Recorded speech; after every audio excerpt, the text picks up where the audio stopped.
Es que Vamos a llamar a Sergio Ugarte, sí, al tiro. sí, lo llamamos, porque me voy 5 segundos. sí, el virus H1N1 no estaría erradicado de Chile y sigue cobrando vidas en Latinoamérica. Adultos, obesos y embarazadas sería el segmento más vulnerable cada año.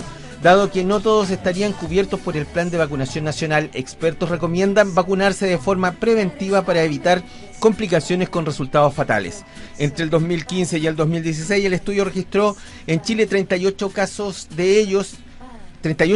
y de ellos 3 fallecieron. La edad promedio fue de 52 años, prevaleciendo ligeramente en hombres. Estoy pedido. Los resultados preliminares de un estudio en fase de publicación realizado en el año 2016 y liderado por la Sociedad Chilena de Medicina Crítica y de Urgencias Red Intensiva. Por esto, porque ya viene un tema, es que ya estamos comunicados con el doctor Sebastián Ugarte, miembro de la Red Intensiva y de su comisión científica. Sebastián, muy buenas tardes, ya porque estamos en el mediodía. Muchas gracias por recibir nuestro llamado. No, gracias a ustedes, buenas tardes a todos y a los auditores. Sí, mira, Sebastián, nosotros cubrimos gran parte del norte de Santiago y por eso, y también estamos transmitiendo por Facebook Live, que llegamos a gran parte llegamos a todo el mundo por Facebook y por Internet, y por ello encontramos que era sumamente importante hablar de esto, del virus del H1N1 y saber en qué estamos. Entiendo que hay una red de unidades de medicina intensiva de 11 países latinoamericanos que desarrollaron en el 2016 un estudio que confirmaría la presencia de este virus de influencia H1N1 y, lo que es más grave aún, que adultos sanos estarían muriendo por esta causa. ¿Es efectivo esto? Sí, la verdad es que el año pasado realizamos un estudio después de que tuvimos la epidemia por virus de influenza humana el año 2009, que seguramente ustedes recuerdan que causó gran alarma pública, la gente incluso se ponía mascarillas para subir al metro. Nosotros seguimos viendo casos de este mismo virus que se repiten año a año y la gente no lo sabe. Se tuvo mucho miedo y mucha preocupación en 2009 y resulta que de año en año esto se repite. El año pasado nosotros estudiamos en 11 países de la región lo que ocurría en países como Chile, México, Panamá, Costa Rica, Venezuela, Argentina, Uruguay y Perú, y vimos que había una gran cantidad de pacientes entre la vida y la muerte. En las unidades que participaron reunimos 138 pacientes muy graves. Y de estos pacientes, fíjate que casi un tercio, 28%, casi un tercio de los pacientes muere. O sea, una enfermedad muy grave. Otra cosa que es súper importante de entender es que solo la edad promedio de ellos alcanza a los 51 años. No son ni viejitos ni niños muy jóvenes. Son lolos de 51. Son adultos en plena edad productiva que no están cubiertos por la vacunación, porque la vacunación está centrada en las edades extremas, en los adultos mayores, en la población de trabajadores de la salud, ¿no es cierto?, la gente que tiene enfermedades crónicas, y no cubre a la población adulta que se supone saludable. Entonces, ¿qué otra cosa descubrimos en nuestro estudio? Solo un 7% de los pacientes graves que vimos en este estudio habían sido vacunados. El 93% no habían sido vacunados. O sea, el hecho de no estar vacunado claramente se correlacionó con una mayor tasa de riesgo de hacer la enfermedad grave. Ahora, fíjate que casi el 90% de los pacientes caían en falla ventilatoria y necesitaban meterse a un ventilador mecánico. pacientes con shock séptico eran menos, eran un 4%, y eran más hombres que mujeres. El 66% de los pacientes graves eran hombres y un 34% eran mujeres. O sea, estamos más propensos los hombres a esto. Por lo menos lo que vimos acá en América Latina ocurrió eso.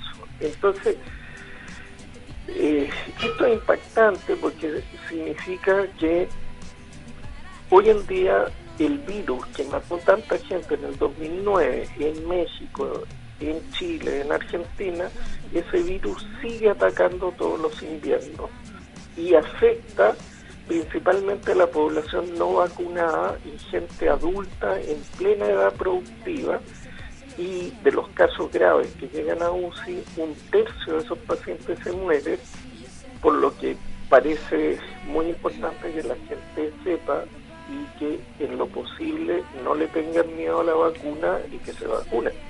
Oiga, entonces la recomendación de la red intensiva es que los adultos sanos se vacunen, aunque no los cubra el plan nacional.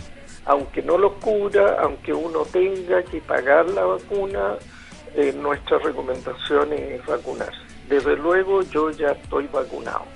Y en su experiencia en UCI, ¿cómo cree que será este invierno? La verdad es que este año va a ser peor que el año pasado. ¿Cómo vemos esto? Nosotros tenemos un sistema de alerta internacional que creamos una red colaborativa entre diferentes países del hemisferio norte y del hemisferio sur. Y esta red de alertas comienzan los casos en el hemisferio norte, Canadá, Estados Unidos, México, y después desciende hacia el sur. ¿Se acuerdan de la 2009 que comenzó en México y después golpeó acá en Chile y Argentina? Sí, y fue fuerte. Bueno, ¿qué está pasando ahora en estos momentos en México? Que ellos están terminando el invierno, ni se imaginan, están todas las unidades de cuidado intensivo llenas de casos de neumonía H1N1, pacientes muy graves, muchos de ellos, aparte de la falla respiratoria, han necesitado diálisis porque hacen falla renal, hacen shock con mortalidades altas. Lo mismo ocurrió en Estados Unidos y en Canadá. Están todos los servicios colapsados por la cantidad de pacientes.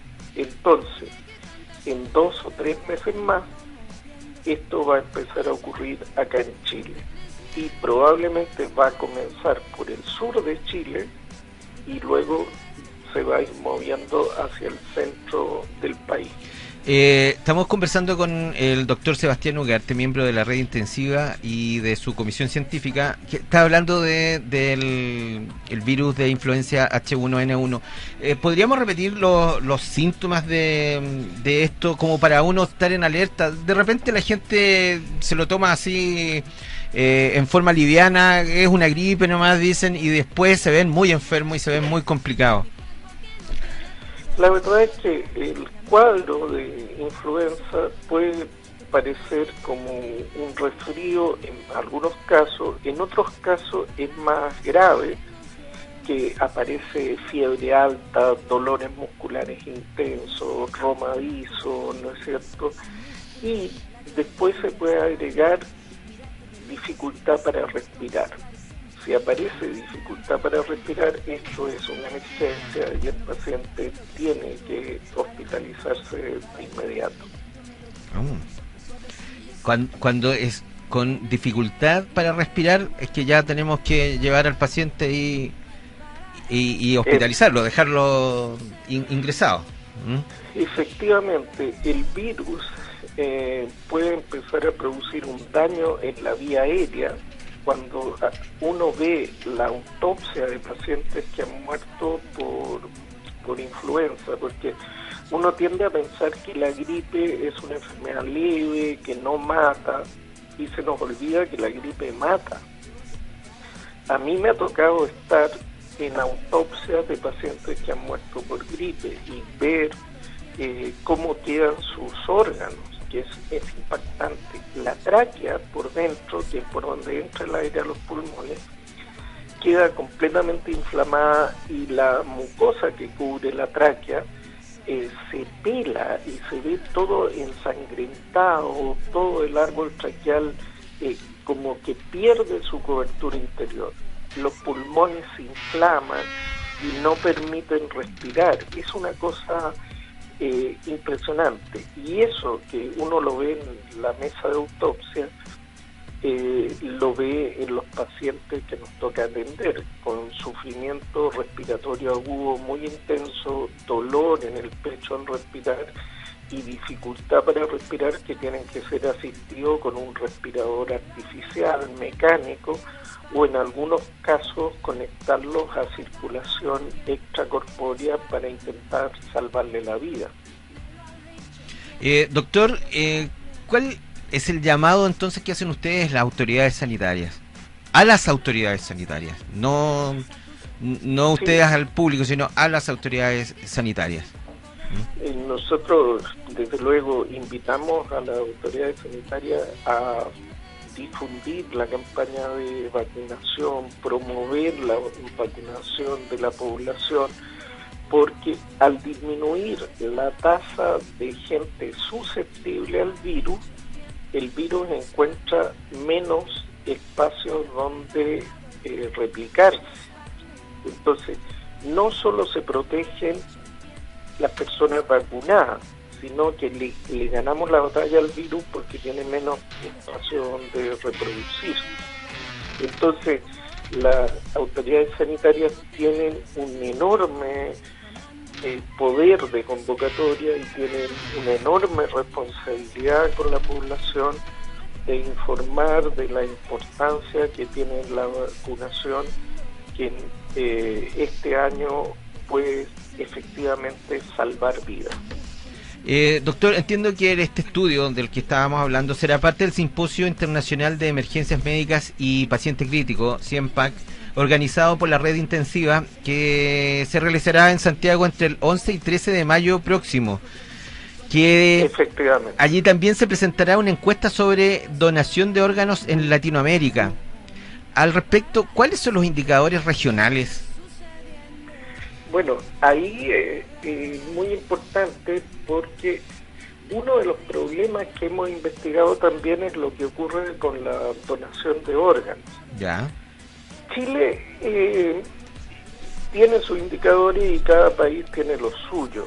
Los mejores en nuestras investigaciones, los mejores resultados, ¿no es cierto?, están encabezados por Cuba, que tiene una tasa de donaciones de 13,9 por millón de habitantes, Brasil 13,6, al igual que Argentina, y Uruguay un poco menos, 13,2.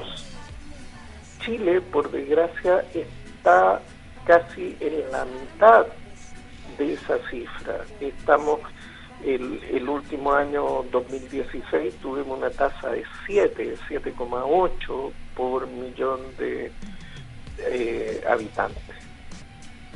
O sea, la realidad de la donación en nuestros países es que existen pocos trasplantes en nuestros países y hay largas listas de espera de enfermos renales, enfermos del corazón, enfermos pulmonares, esperando una posibilidad de trasplante que a veces nunca llega porque no hay suficientes donantes, lo que les podría cambiar claramente sus oportunidades de vida.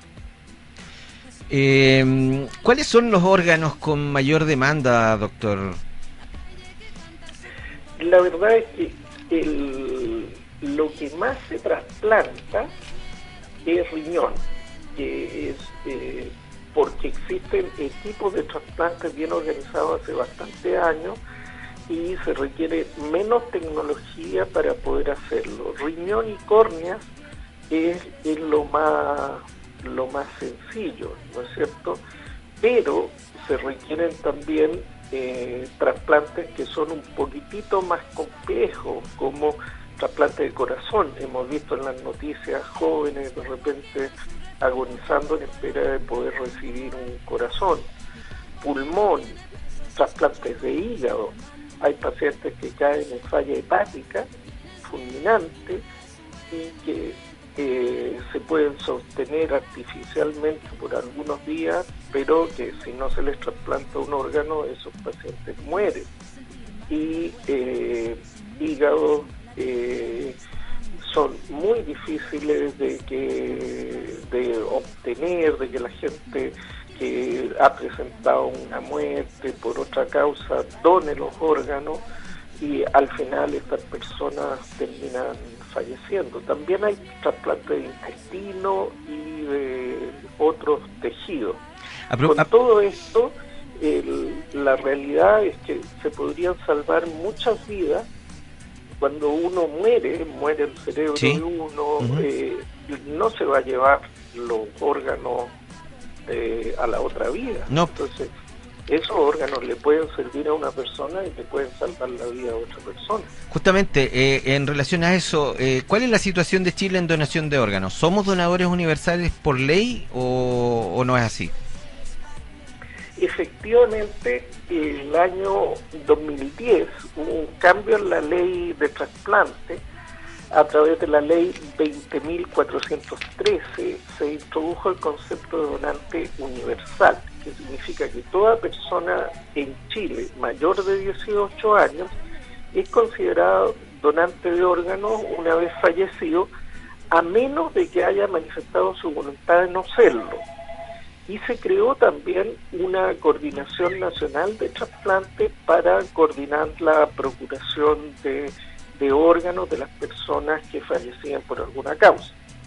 Perfecto. Sin embargo, ese cambio legal que se hizo fue muy publicitado, hubo campaña y de todo. Claro, y los diputados, senadores, la gente del gobierno, los políticos mostraron esto como un gran avance.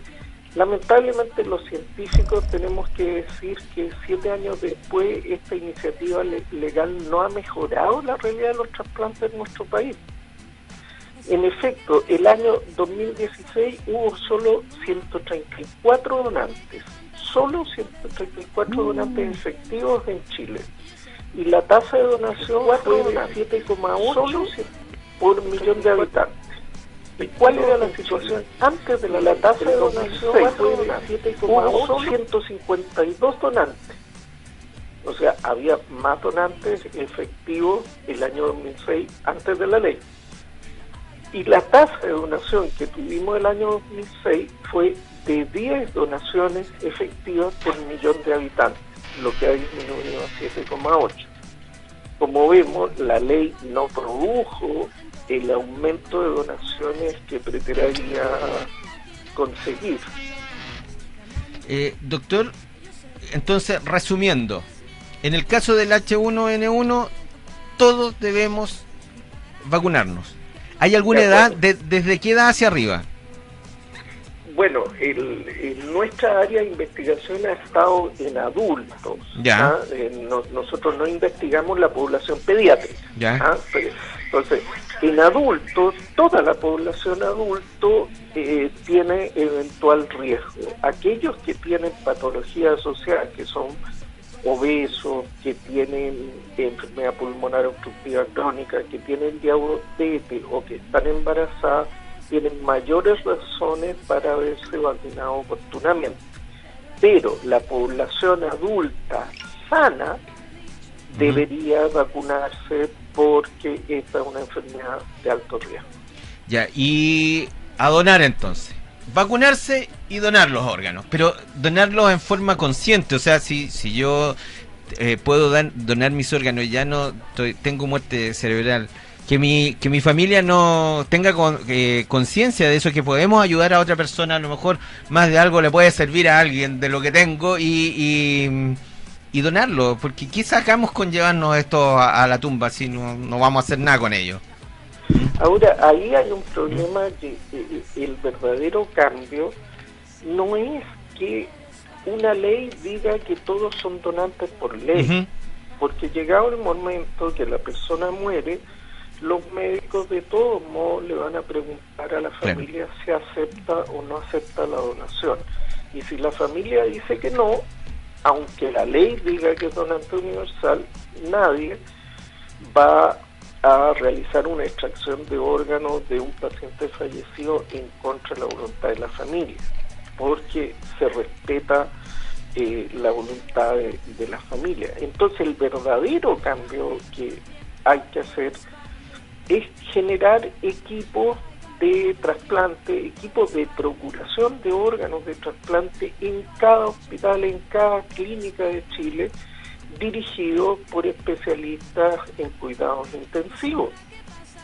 Se crearon algunas unidades de coordinación de trasplante, pero son unidades manejadas por enfermeras. Y la diferencia de esto en España, que es el país que ha tenido más éxito con la donación, es que ha puesto a los médicos de cuidado intensivo, que es donde ocurre el 92% de las donaciones, ocurren en la UCI. Entonces, los especialistas en cuidado intensivo son los médicos que pueden decir, este paciente eventualmente podría ser donante, conversemos con la familia, etcétera. Lo hace un médico diferente al que atiende al paciente, para que no haya conflicto de intereses entre el médico que está tratando de salvar al paciente con el médico que está interesado en el trasplante. Se hace con médicos y personal diferente. Pero el médico que hace eso también es un especialista en cuidado intensivo, sabe de lo que está hablando. Entonces, no se le escapan los pacientes que eventualmente podrían donar sus órganos. Ese pequeño cambio que se hizo en España disparó las tasas de donación en Europa, y acá en Chile seguimos atrasados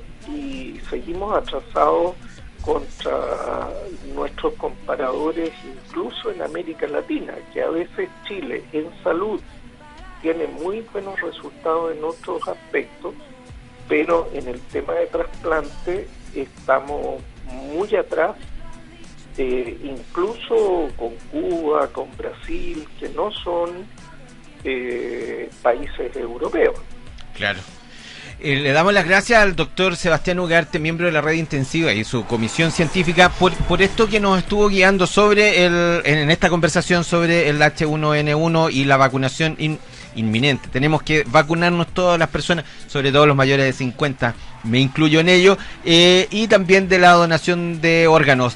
Muchas gracias, doctor, de verdad estamos muy agradecidos. Cuando quiera, Radio Bellavista y el programa Y nos dieron las 11 está a sus órdenes. Muchas gracias, un gran abrazo. Ya, muchas gracias.